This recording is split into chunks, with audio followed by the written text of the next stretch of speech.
Greetings, greetings, greetings, honor and respect, honor and respect, honor and respect. It is another edition of Revolutionary Hoodoo, New Orleans Voodoo Secrets and Recipes. We are now broadcasting with you live and always in archive at your leisure and convenience. I am the Pan African Spiritualist, practitioner, author, and advisor, Elagun Oloye Hoodoo Obeobo Kur, said to be king and leader of authentic New Orleans voodoo, sharing with you in all things spiritual, mystical, metaphysical, cosmic, universal, evolutionary, revolutionary, healing, and holistic from a Pan African hoodoo world spiritualist perspective. And we are indeed sponsored by, supported by, and empowered by NOIVD, New Orleans International Voodoo Day. We are certainly grateful for your consistent and continued support, love, and appreciation of this powerful and historic event. And we continue to invite you to join us, participate with us, volunteer, donate, and sponsor, and become a part of this powerful, legendary, and historic event. We want to thank you for being there and sharing with us in April 2025. New Orleans International Voodoo Day was made powerful by your presence. Every drum beat, every offering, every step of the procession was held together by community. And here's how people are remembering the experience. So each voice adds light to the path ahead as we begin to shape 2026. And we invite you to visit us at www.vodouday.org. Again, that's www.voodooday.org. And we certainly look forward to your participation and your support. We are grateful for our listening audience as well as those who show up with us live here in the chat. Grateful to you, Nina Lloyd. Thank you so much, D Goddess, and to Daniel Neal for being a consistent participant in our community. And we are certainly grateful for Elder Reggie, our team member and financial advisor and elder on NOIVD. We are grateful for our first priest and wild man, Joshua Nylan Tanner, and certainly for the Queen Mother, Sister Toni Val Martinez. We want to invite you to join us in this conversation of all things voodoo, hoodoo, obia, whether you're spelling it with four O's or whether you're spelling it with two U's or one U. We invite you to become an active participant in this conversation. We have been talking about a series of topics that connect back to the recent popular film Sinners, but also the magical and historic tradition that is hoodoo, that indeed birthed revolution and the solidification of ATR to include voodoo, VODOU, as well as Lukumi, Santeria, Condable, Louisiana voodoo, etc., here in this so-called new world. We know that it all have its roots and its beginnings in the maroon camps and the practice of spirituality and tradition as was carried in the hearts, the souls, the minds, the bosoms, if you will, of our ancestors who arrived here in the mid to 18th, 17th hundreds into the 1800s, and certainly up into Marie Laveau's documented time. I want to share tonight, before we open up our mics and our conversation, magic and the supernatural in the African American slave culture and society, as narrated by Mara McNamara. This was a paper written for a history assignment, Transformation of the Witch of American Culture. The course was taught by Professor Carol Carlson in the winter of 2010. And although historians have previously explored the role of magic in the African American culture, the more specific question of how slaves defined supernatural agency from their own perspective has yet to be investigated. The purpose of this research is to examine slave folklore and personal testimonies about the paranormal to ascertain the beliefs and practices of supernaturalism among enslaved people in the antebellum American South, analyzing how these sources portray instances of bewitchment, voodooism, and spiritual possession. I assess their impact on the slave experiences.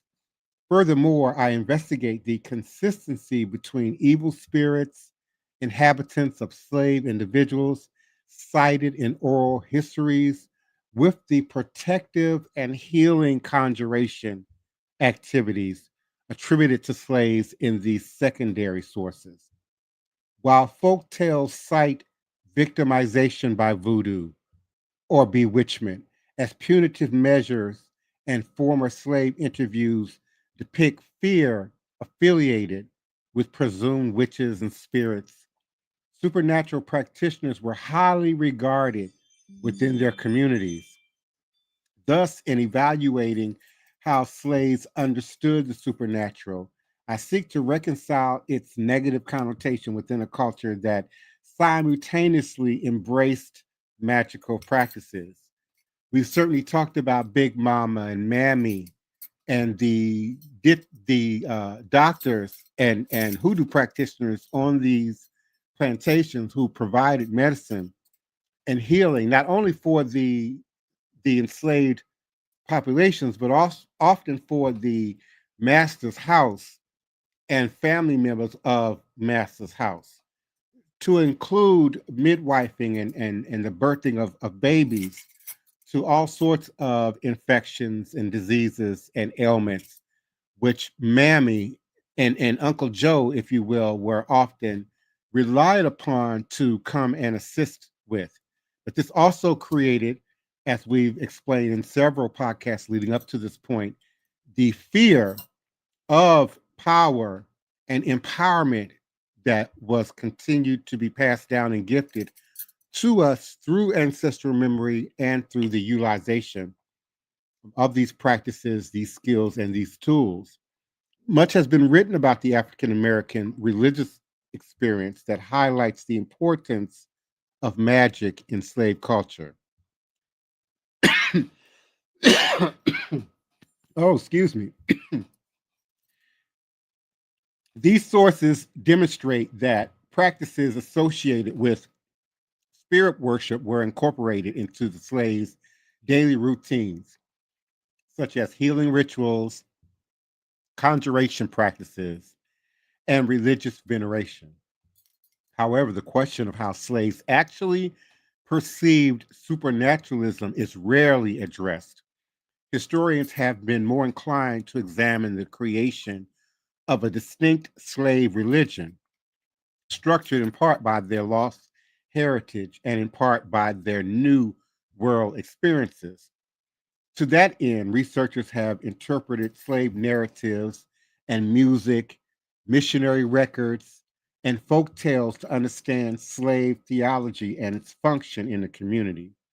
Despite the number of books published in this area, no single work provides a definitive view of slave religion, and probably because the topic is too broad and complex to address in a single book.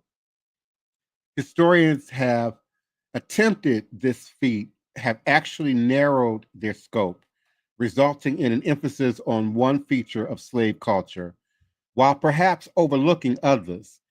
And thus, this work focuses on religion in relationship to spirits in the slave society of the Southern American states in order to deduce what the slaves believed about the supernatural world.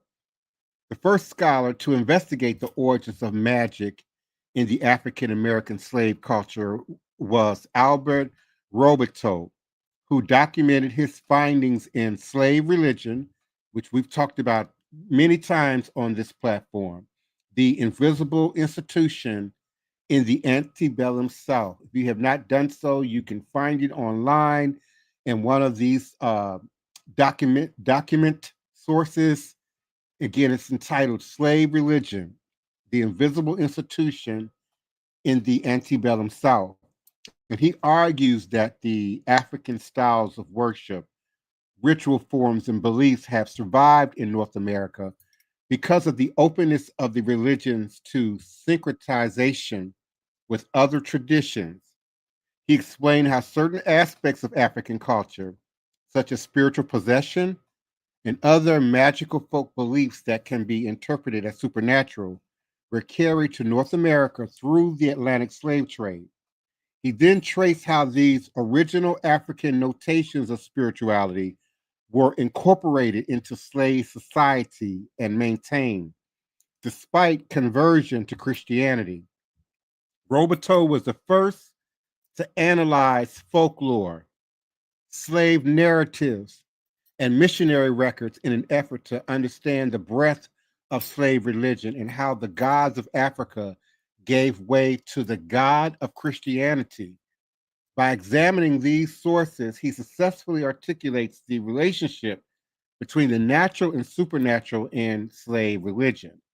This focus on the intersection of the slave's culture, African heritage, with their new faith, however, led him to overlook practices that contradicted Christianity.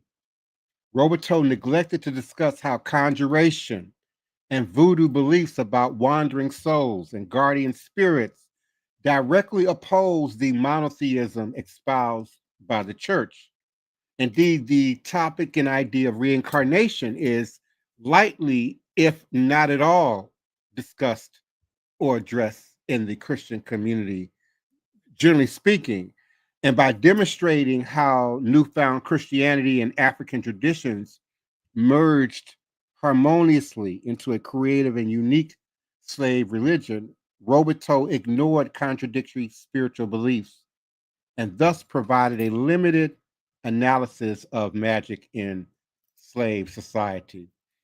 And so we want to continue on in our conversation about the empowerment brought to us through us, maintained through hoodoo, conjure, and at some point became sort of bastardized and toned down might be a better way of describing mother wit, female intuition, even the reference to quote unquote wives' tales as it relates to the knowledge and the wisdom embedded in our community, and particularly passed down uh, through families and through ancestral memory.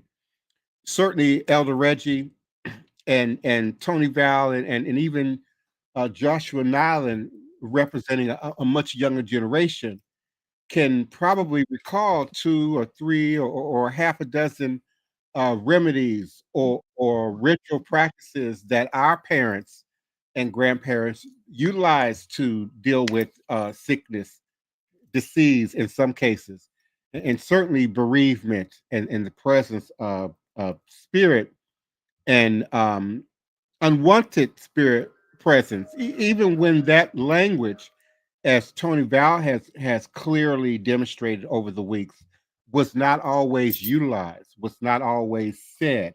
Voodoo wasn't always uttered. Hoodoo wasn't always uttered, but certainly the usage of magical formulae to incorporate psalms and proverbs and scriptures from the magical book, as well as intermixed indigenous and aboriginal practices, live on today in the demonstration of conjure, root work, and hoodoo.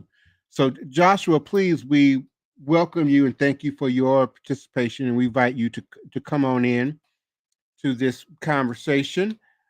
Elder Reggie, we certainly invite you to open your mic and step on in to the conversation. And then Sister Val, Sister Queen Mother, Toni Val Martinez, we invite you as well to come on in. Good day, everyone. How y'all doing? Hope you guys are doing well. I'm glad to be here today, and Mhm. that's and yeah, Elder Reggie, how you doing today? I'm good, Josh. I'm good, soldier. All right. Mm-hmm. It's Yeah. Sister Tony. Hello, everybody. Glad y'all could join us tonight. Um, I was thinking about what you were saying, Divine, about the things we do and we've brought over with us.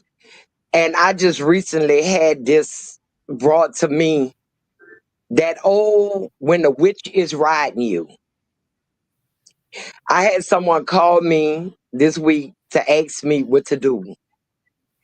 And I mean, it was kind of strange, but they were younger because I know most of all the people in my generation that I was with, they already knew what to do if they said a witch was riding you. And for those of you not familiar with that term, because some people call it other things, it's when you wake up and you paralyzed and Mm-hmm. you can't move, but you are awake.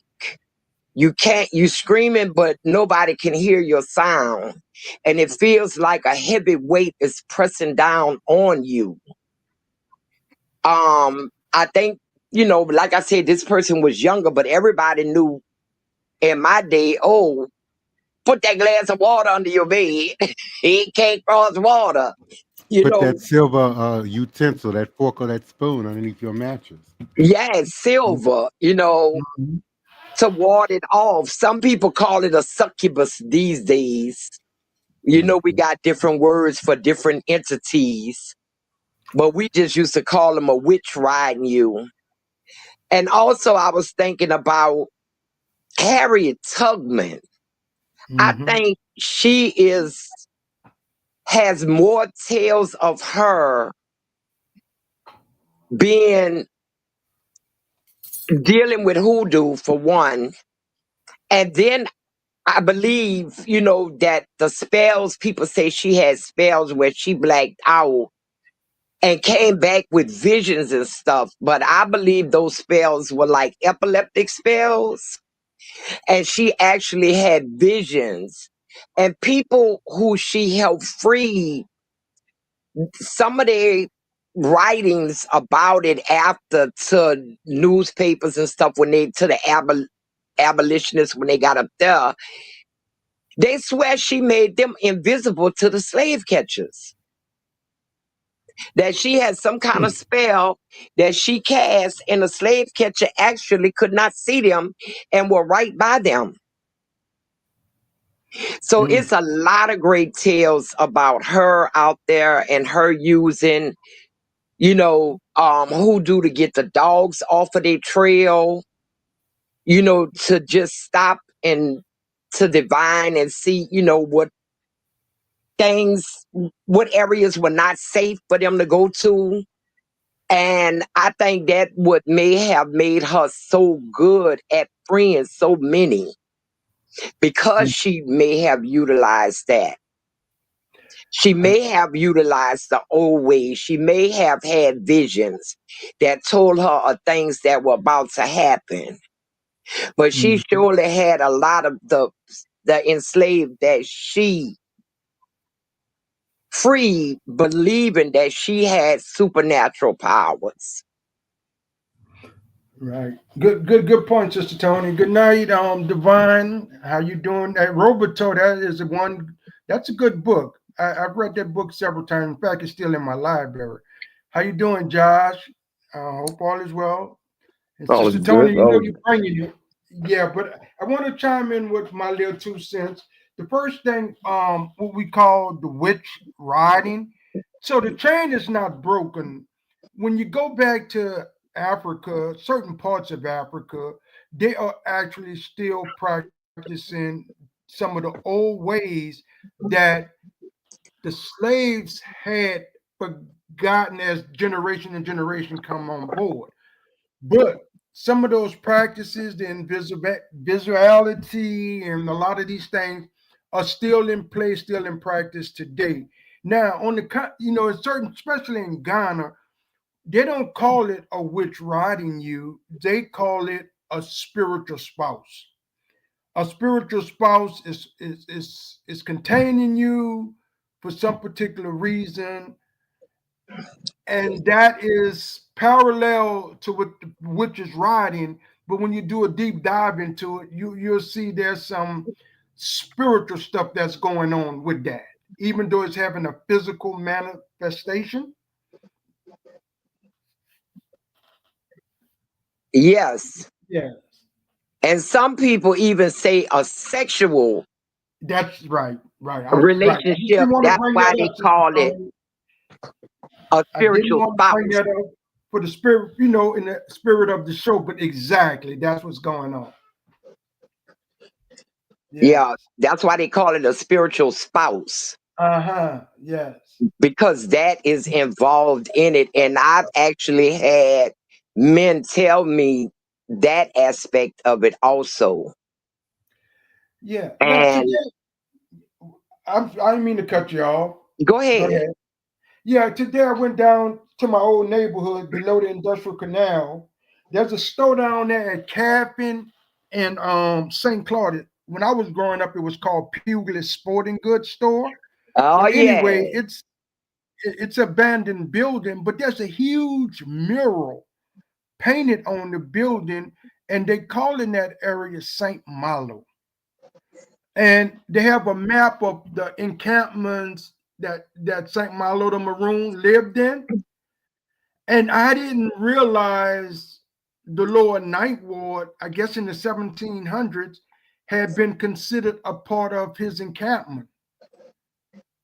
Yeah. All the way I think, down in St. Bernard, Violet. I yeah, I think mean, they were spread out all over there. you were talking about that when you were talking about what was the mother that was down there that had the Mother church, spiritual Seal. church? Yeah, she Yeah. down there. It was mostly swamp down there. It wasn't even developed like it is now. So All yeah, of that would have been considered New Orleans East. yep. Yeah. Well, Yeah. Especially in the 1700s. it's on the wrong side of the New Orleans East Side, because you got a whole canal that's separating it. But that's how the ward runs now. We say that's New Orleans East, but it's actually in what we call the parish, Yeah. which That's is right. back Mhm. there by Tupelo and Charbonnet Street, Yeah. and Right. where the military barracks, Jackson Exactly. Barracks is. I know from my mother telling me that in 1945, when they brought their lot of land on Galvez and Renee, in between Renee and Falstaff, that everything behind Caffin Avenue in 1945 was still very much swamp, like Which it was. swamp. Which my grandparents had lived it down there since the 30s, and in which it was swamp. Yes, that is a true statement from what I was told as a young. Yes. Yeah, and they Hey, had Claude. very few people back up in that area. But all of that area, from what they saying, from where Araby, Mm-hmm. Yeah. all the way back down Violet, Louisiana, all of Mhm. that is the area that Saint Milo roamed. They might have had a camp in one area, but they roamed that whole area in hunting and trapping and fishing Mm. and Okay. all of that. I mean, that was like the end. That was like the end of the city. The end of civilization. They was up in the swamp then. Okay. Okay. Good. Yeah, I was just shocked to see that today. I was like, okay, somebody is doing research on Saint Malo. I don't know what group or what organization painted this mural, but it's there. I know very well Yeah. what you're talking about, because it used to be Pugila Supermarket Mm-hmm. right on that corner. And then across the parking lot from it was where they sold all the fishing and crabbing stuff you needed up in there, the hooks and everything, the sporting goods. Sporting good. That's right. Yeah. Yeah. And Pugila Supermarket bought from my parents a lot of stuff, such as sugarcane, chickens, duck eggs. You know, my parents sold stuff. They worked. They went to Circle Food store, you know, to sell goods and baby chickens for Easter and baby ducks. And so I'm very familiar with Pugler Supermarket. It was a Okay. one-stop shop. Mhm. Yeah. Yeah. But And then you had Fats Domino House right behind it. that's correct. That's correct. Yeah. Yeah. But I may have to go down there and see that and try to take a picture of that the Yeah, I next seen it time I today go for the down first there. time. I seen it today for the first time, and I was just shocked because in Is the it spirit of Saint Malo, I know last week we started talking about the maroonage and things of that nature, and I had no idea that a mirror was already down there. But sometimes that's synchronization. That's how the spirit moved and talked. When one thing is brought up, and then you get a confirmation, and that's how you know how spirit is moving. Even the old ways, they also looked at for confirmation. They put out some of their medicines back then, not knowing if it was going to manifest or not. But as they put it forward, they have faith, and things did come, forward. And that's just a way of doing spiritual work, trusting in spirit, trusting in the gods that is around you, that's walking, that's working with you. Even Harriet Tubman, she trusted her spirit guides. Yes. As she moved, they can protect you. They can put you invisible at certain times. They can give you courage to fight and the strength to move forward. So yes, Elder Reggie? Did that map show like the Gulf or the Lake Pontchartrain? well, yeah, it shows like Pontchartrain, the Bayou Bienvenue, and the Lille of Lake Borgne. When you go on, it's called Paris Road down in Chalmette. The lake on the other side of Paris Road is Lake Borgne. It Yeah, yeah. shows all that area. That's interesting. Yeah. But Mhm. none of Mississippi or Slidell, like going across the I North think Shore. they do. They do have a little thing of Slidell toward the back of it, but Okay. it mostly concentrated on the lower ninth ward and what Sister Toni is calling the parish area. Because keep Okay. in mind, once you crossed over the Industrial Canal, you was into New Orleans, which is Bywater now, and then you right into the lower French quarters.